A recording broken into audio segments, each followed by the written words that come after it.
Hello and welcome to NMC 418 Viral Content. Things are looking a little weird.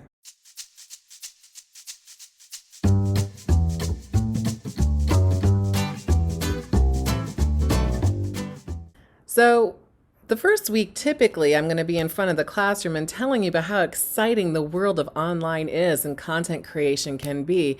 And ironically, that's what everyone is doing right now because of the COVID-19. So here we are in a really unusual situation. And really, ironically, a lot of what we're going to be looking at and talking about this term has a parallel to what we're experiencing in our real life. So without further ado, let's get started. What is this class about? So I'm going to tell you a couple things to expect and to get prepared for this exciting class. First of all, online media is often filled with memes, likes, shares, tweets, and even hilarious cat videos. Companies like BuzzFeed exist to create, maintain, and drive traffic to this content. And in 2015, collectively, the top 10 YouTubers, content creators, made over $70.5 million. So what's the secret to going viral? Well, part of this is going to be looking at the psychology, the business, the marketing, the practice, the application, and the culture of things that go viral. And as we do this, we're going to focus on things like emotion. So people are more likely to share when they have an emotional reaction to something. And we're really going to explore that as we move through this 11-week course. Social currency, so displaying yourself to the public, as I'm doing right now. If it makes you look good, you'll share it. So a lot of what we're going to be talking about is the fact that people share things that they feel give them some status and give them some street cred. And that's what we're going to be looking at and talking about as well, this term. The bandwagon effect, so widespread trends, increasing the likelihood that others will adopt it if others have adopted it before them. We see that with our online media. We see that with things that create fear, things that create panic. Certainly the toilet paper situation would be a bandwagon effect, something that we've noticed happening in the current situation that we're in right now. But applying that to online, we also see that happen with different types of content that we share and how and why people share that. So we'll be focusing on that bandwagon effect. Pulling behind the curtain, we're going to look, like I said, at the psychology behind the viral content, discovering the psychology behind this as well as the media marketing, trends in online content, explaining how and why we consume what we do, what makes something go viral, and identifying the necessary elements for content to go viral. The culture of viral, analyzing the effects of viral content and hashtags, social media and viral tweets, utilizing multiple social media channels more effectively. I'm sure many of you are probably using those right now. We're going to find a better way for you to use those more effectively, right? And then thinking about the importance and the value of stories and storytelling and how social media campaigns and movements create an entire trend, right? So looking at things like the the ice bucket challenge, remember that? The Black Lives Matters, the Me Too movement. There's a lot of certain things that are happening in this arena that create its own experience. And by having that shared culture, that shared experience, you become part of that movement.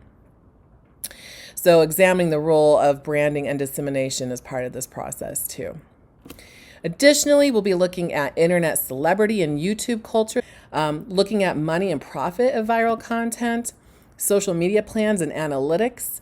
A big part of what we're going to be doing both as content creators and as people with interest in NMC, New Media Communications, is thinking about how analytics factor into the value of what you do, right? What does that value look like? So what things go viral?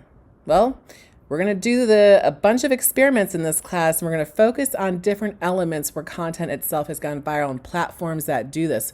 We'll be creating memes in this class, and we'll be doing social media. We'll be doing YouTube, Instagram, Twitter, and BuzzFeed. We're going to play around with all of these different platforms and create content for these platforms as part of the experiment of applying what we're learning in theory to the practice of what we're going to be doing as the implementation of that. So by examining the culture of viral content, the social and psychological influences that shape online behavior and the business of creating and spreading viral content, We'll apply these principal concepts in an attempt to make our own content go viral. What could be cooler? Not much, right? You're stuck at home.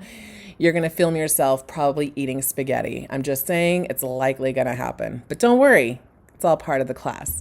So the experiment: develop research on a topic, a genre to build content around, produce and publish content online via a blog, content management system, CMS, and other content sharing platforms such as Instagram, Twitter, and YouTube. Create engaging content through multimedia, print, audio, photo, video. A couple examples of students who've taken the class in the past and some of the different types of followings and experiences that they've had with that. We'll look at those.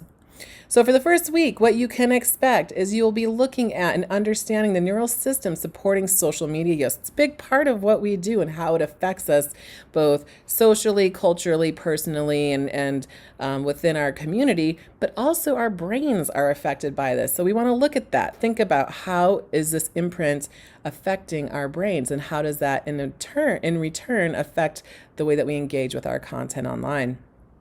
We're going to examine the social currency of why things catch on. Again, if there's social status attached to something that you share or that has been shared with you, it's more likely that will continue to be shared. That adoption rate is really, really fast when something looks like it's got value, social currency.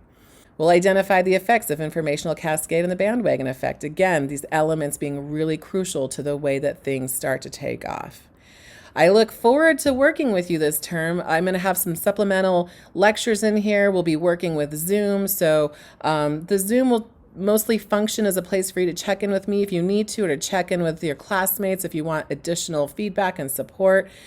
Because this was a hybrid designed class to be offered this term, a lot of what we're doing is already geared around being online.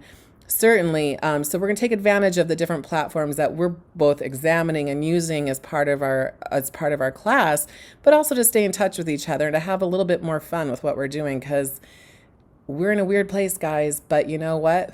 Let's have fun with it.